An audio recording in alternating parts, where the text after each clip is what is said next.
my advice when it comes down to consistency is simply what I did. Like I wrote in that journal and I prayed to God and I said, God, I hate that I'm so inconsistent.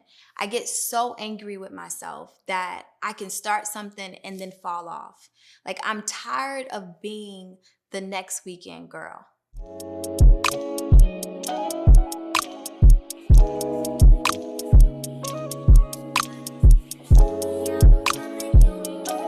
Hey friend, welcome back to another episode of All Things with Chanae Lavette.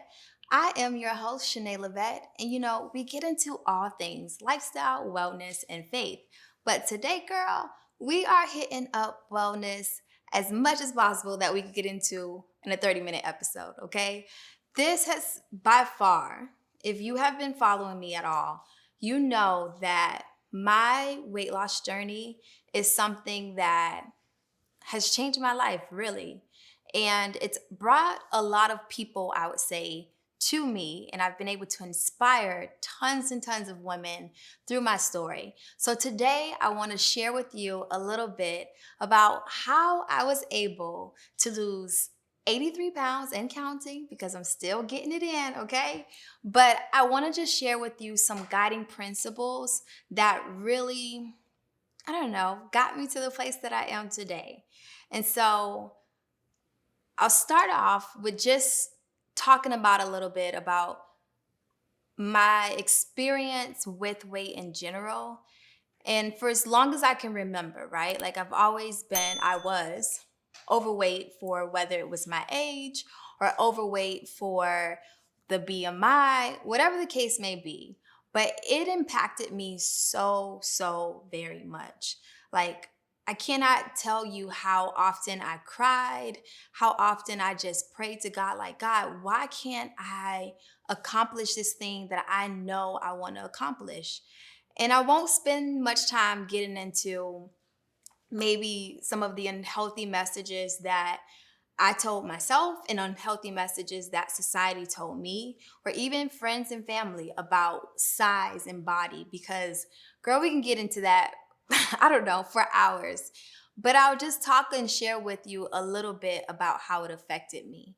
And I think first and foremost, the most impactful way that it affected me, and not in the positive way, was on my confidence.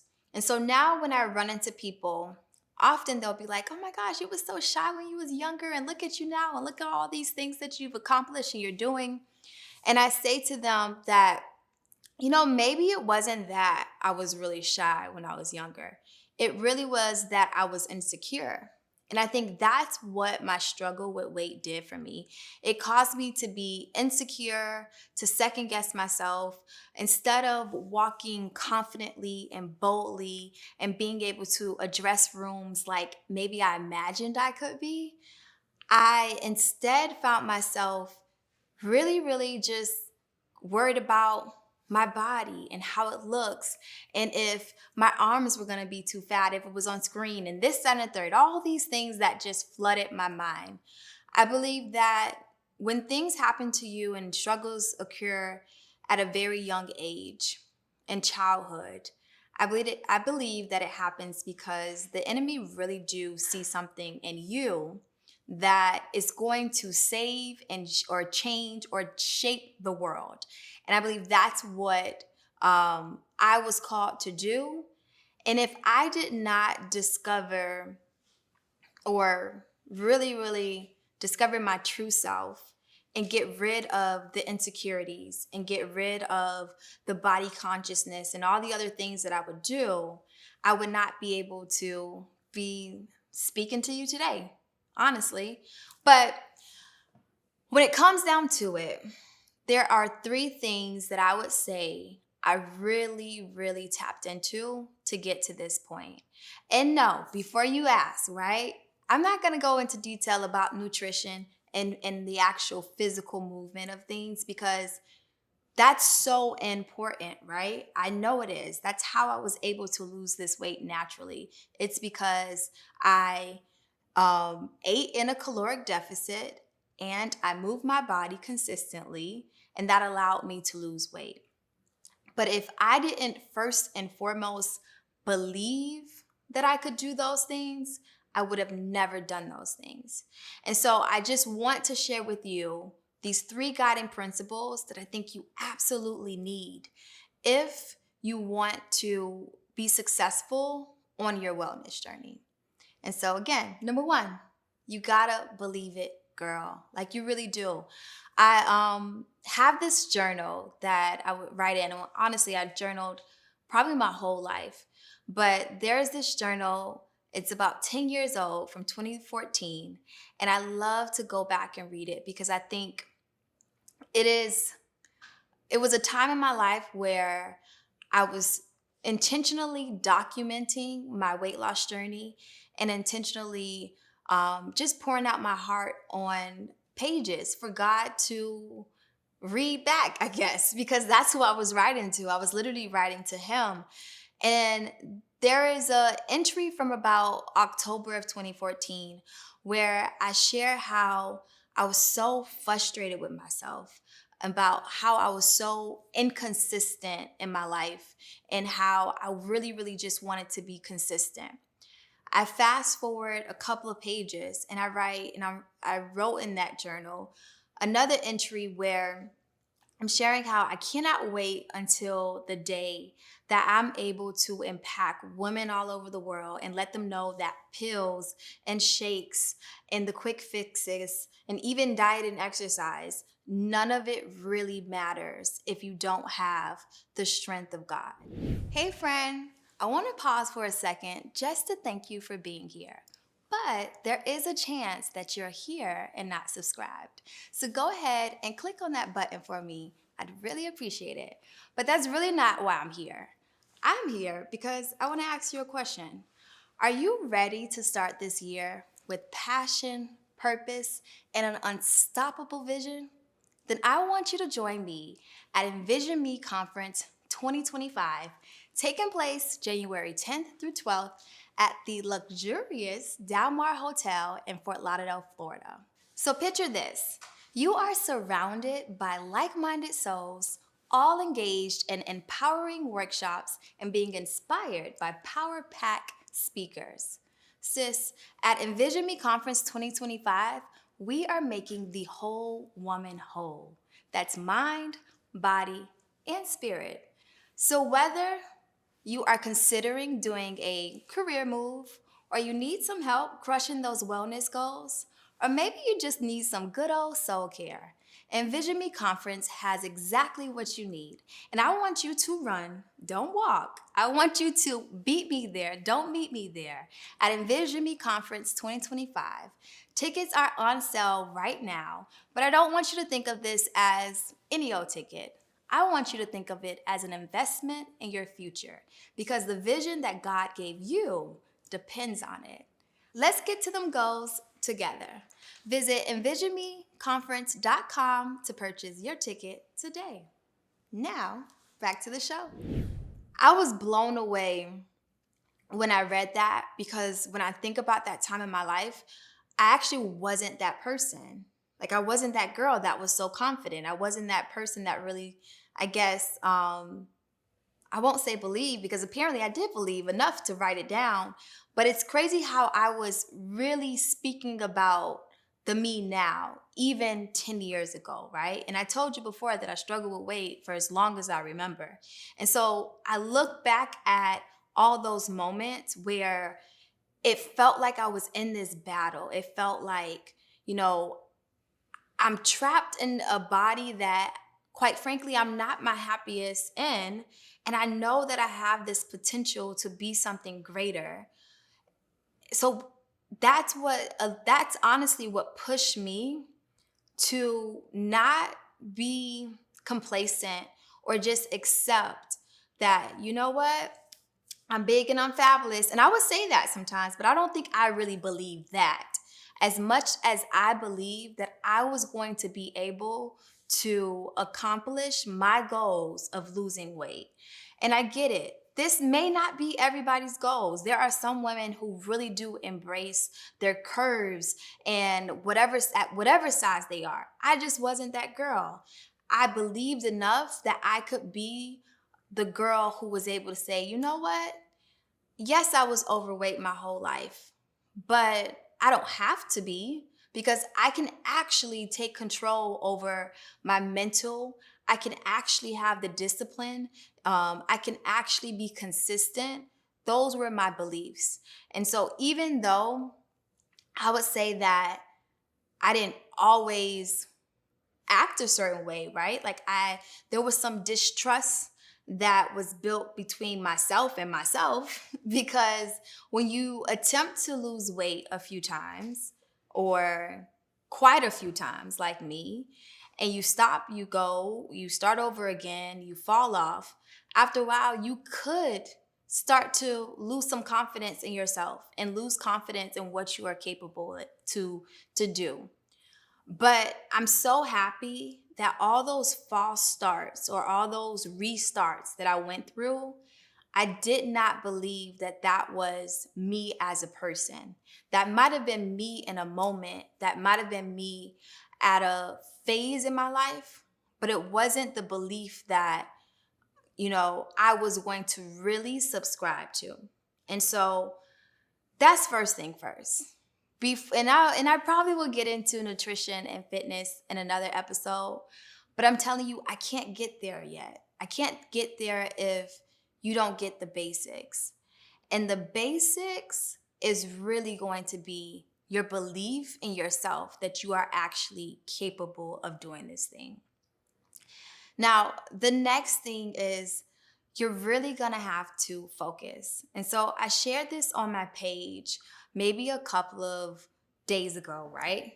That these three principles, it's so important that I felt like I needed to dedicate an actual episode to elaborate a little bit more. But number two is focus. It is a non negotiable. I think sometimes we can easily get distracted. And that's what some people do. They get distracted, they get focused on their distractions. But then there's other people that get focused on their intentions. And truly, when I say that I have really mastered that skill set, I have mastered it.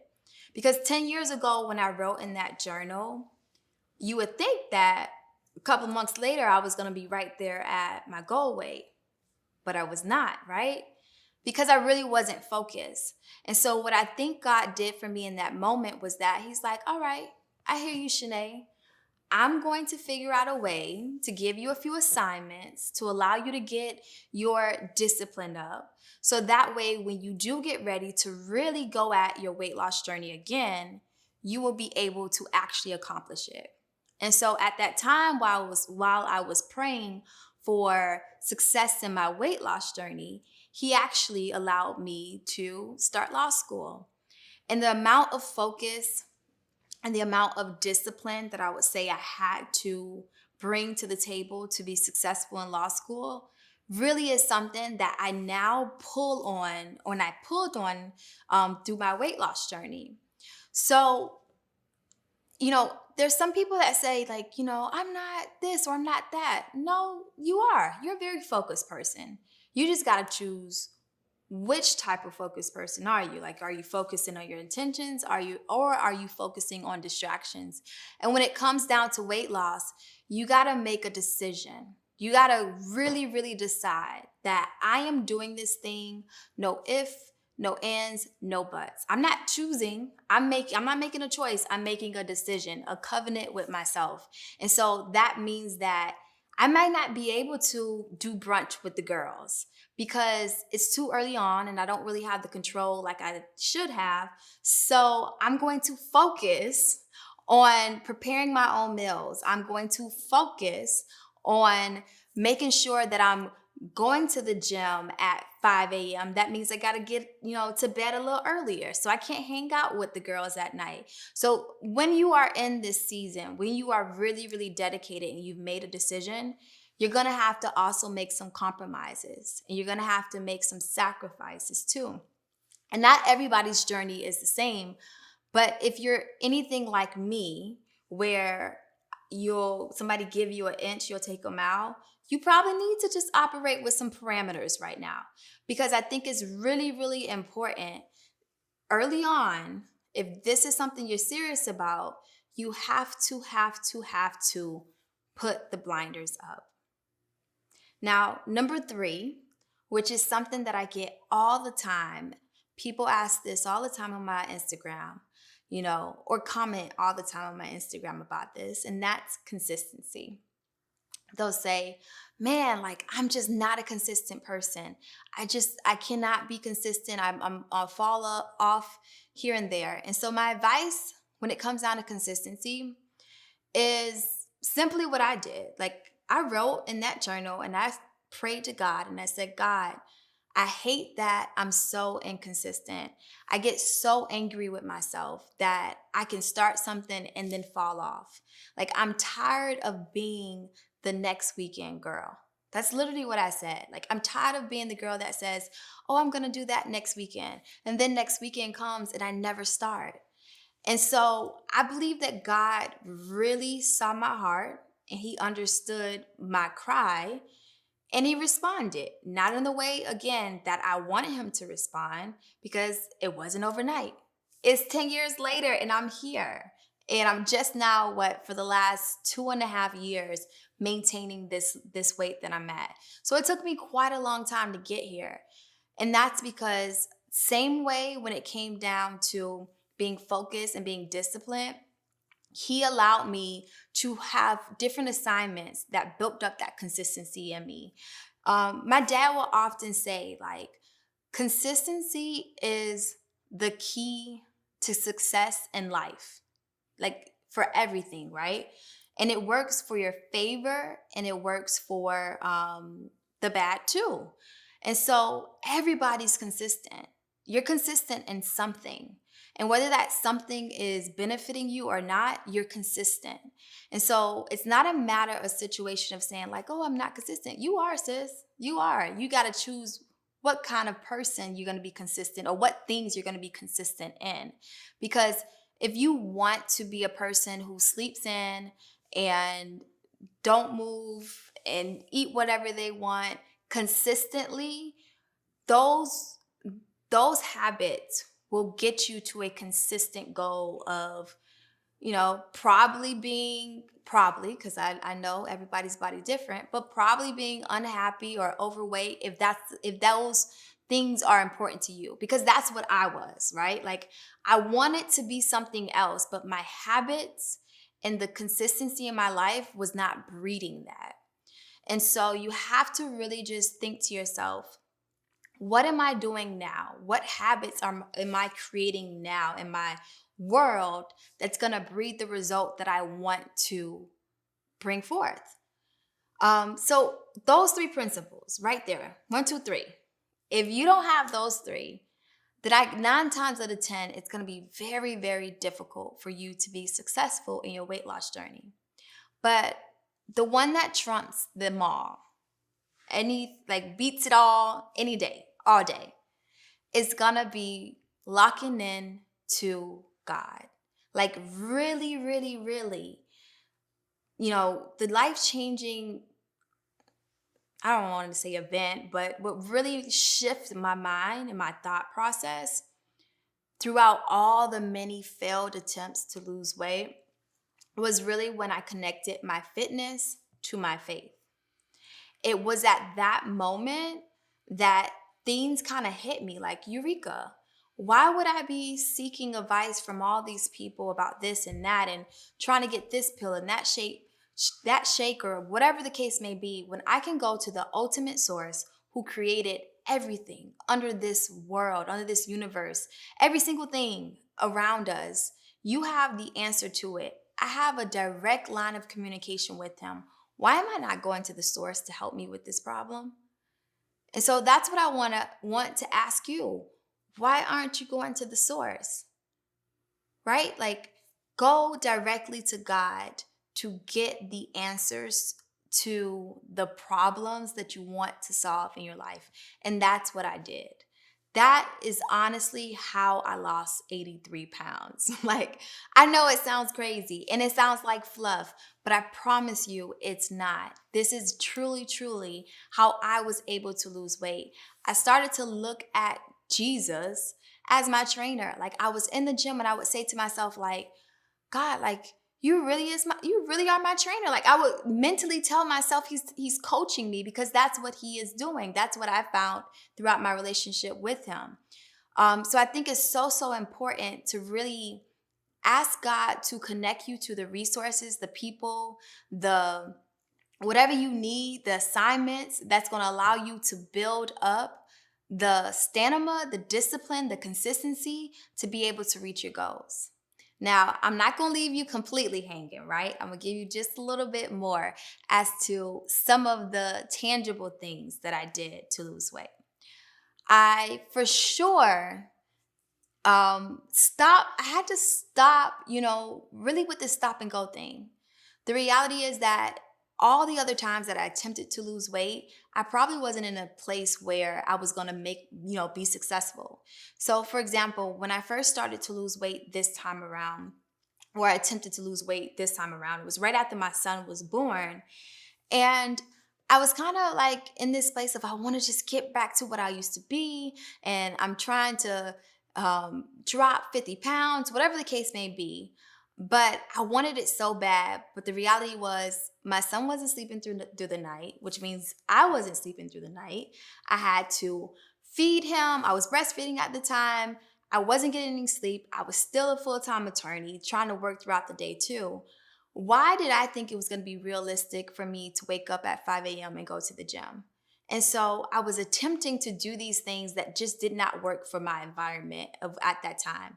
So it wasn't until I actually took a moment, just enjoyed motherhood for what it was. After my son turned 1 and we had been done with the sleep training and all that stuff for quite some time, I went ahead and said, you know what? Now I'm able to commit to waking up early because I'm a 5 a.m. gym girly. Okay. I don't know how y'all be doing that 6 p.m. gym time stuff. It just don't work out for me. But if it work out for you, more power to you, sis.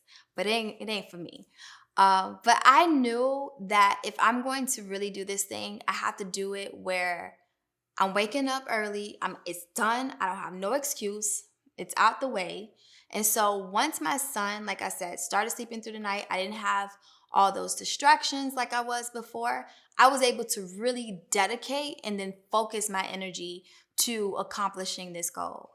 Early on, I was working out, I would say 6 days a week and 6 to 7 days a week, sometimes twice a day. Now, do I think those things are necessary? No, I don't. I think that a good 5 days or 3 to 5 days is just fine to be able to accomplish your goals. But again, it's going to depend on what your goals are. For me, I just knew I wanted to lose weight and I was trying to do everything to do that thing. And then, of course, I combined that with a healthy diet. And so early on, my diet was a little more restrictive than maybe I would suggest now, but it's what worked for me then, which was primarily, I would say 2 shakes a day and then one actual meal. But now that I've learned more on my journey, I would say I've also been just as successful in losing weight by eating more of a whole food based diet, meaning like, not really cutting out any particular food group, but eating all food groups in moderation. And then knowing my macros, knowing how many calories a day I'm supposed to have, and then knowing how many I need to have to lose weight, right? And so these are all things that I would say are easily you can Google it and search it to kind of figure out. But sometimes you don't even need to do all that. Like all you just need to do is start moving and just start eating, healthy in general. It's small changes. Like if you are eating processed food every single day, maybe don't eat it every single day. Maybe you just do, I'm just gonna have one meal a week that might be something that I eat out or that might be a little processed. But just start cooking your food. Start weighing your food. Start, really honestly cooking your food. I can't get over that. Cook your food. If you start in that manner of just reducing the amount of fried foods that you might be eating, reducing the amount of I'm not even gonna say carbs because I eat carbs. I used to be afraid of them. But just being mindful of putting whole foods in your body. And I promise you, you will see a difference from that alone.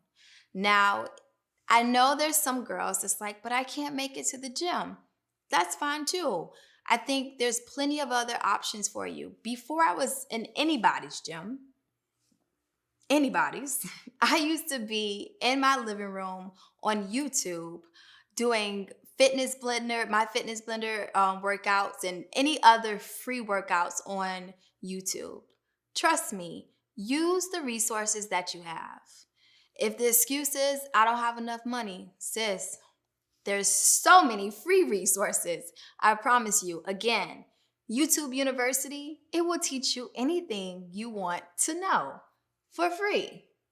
In addition to that, I think I would say the early excuses that I had early on was, you know, being distracted when people invite you out or doing this and doing that. What I have really placed in my mind, particularly probably because of my husband, is that I'm not waiting around for an accountability partner. I'm not waiting around for somebody else to join in on this goal of mine because it's your goal. It is what you want to accomplish, not somebody else's. So, say, for example, with my husband, if I was waiting around for my husband to join me in my wellness journey, child would still be waiting. And that's no shade. It's just he always says that to me too. I just know that it isn't, if something is important to you, it has to be important to you and you have to do it. So shake any excuse about needing your partner or your friend or anybody to join in on this with you. Because when you're hurting and when you're, unhappy with how you are and who you are, you have to be accountable to you. And you have to be there for you and not wait for anybody else to step up to the plate except you. And so while it's nice to have a friend to show up to the gym sometimes with me and work out, I don't need a friend to show up to the gym to work out with me because I know that I want to be in a position and look away or feel away rather. And I know that what God has done for me in my life as it relates to wellness, He's done it to bring forth my business, Raw Mate Wellness, so I can inspire and help and motivate other women to too find their purpose. But I recognize now, while I'm going to help and I'm going to share all the tips and things that got me to this place, I cannot do so without touching upon those foundational principles, which, like I told you before, is one, you got to believe it. Two, you got to focus. Three, you got to be consistent. But most importantly, you've got to include God in the equation. Because when you do, success is an automatic thing. It's not an if or a maybe, it's a matter of when something's going to happen for you. So, to the girl who really feels like their health, their wellness journey has been something that they've struggled with their entire lives, believe me when I say, and I'll try not to be emotional saying this, but believe me when I say, I feel you and I understand you. And there is literally light and hope on the other side. But you've got to lock in. But once you do, the true purpose and your true calling, and whether it's motivating other women in a space of wellness, or whether it's just being able to confidently show up in your job or run after your kid, whatever it may be, you are going to achieve that thing. And so my hope, my prayer is that you follow along. If you want more tips about my journey, then visit my Instagram page because I share so much there. But I promise you, I'm going to give you some more in another episode. But for right now, just get the basics, okay? Until next time, Really be well. And thank you so much for tuning into All Things with Chanae Lavette. I'll see you next time, friend.